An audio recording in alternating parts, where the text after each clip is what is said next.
Teks eksposisi adalah suatu karangan yang memuat suatu informasi atau pengetahuan berupa fakta dan gagasan pendapat, disajikan secara ringkas, jelas, dan padat, serta akurat. Tujuan teks eksposisi yaitu untuk memberi pengertian atau penjelasan dengan gaya penulisan yang singkat dan padat. Contoh-contoh tulisan eksposisi ini dapat ditemukan di koran atau surat kabar. Paragraf eksposisi bersifat ilmiah karena mengandung fakta sehingga eksposisi termasuk ke dalam jenis teks non-fiksi. Ciri-ciri teks eksposisi: teks ditulis dengan ringkas, jelas, padat, dan akurat, bersifat mengajak atau membujuk pembaca terhadap pendapat dan argumentasi penulis atau disebut persuasif. Informasi dalam teks disampaikan secara lugas dengan bahasa yang baku, menjelaskan dan menyampaikan informasi berupa pengetahuan. Walaupun bersifat persuasif, namun teks eksposisi tidak bersifat memihak.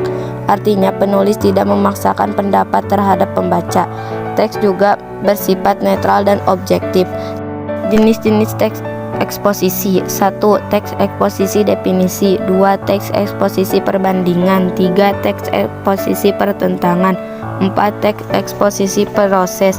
5. Teks eksposisi ilustrasi. 6. Teks eksposisi laporan. 7. Teks eksposisi berita. 8. Teks eksposisi klarifikasi. Dan 9. Teks eksposisi analisa. Struktur teks eksposisi. 1. Tesis atau pernyataan pendapat. Tesis ini merupakan bagian awal teks eksposisi. Bagian ini berisi pengenalan isu atau hal yang akan dibahas. 2. Argumentasi. Argumentasi merupakan bagian utama dari sebuah teks eksposisi.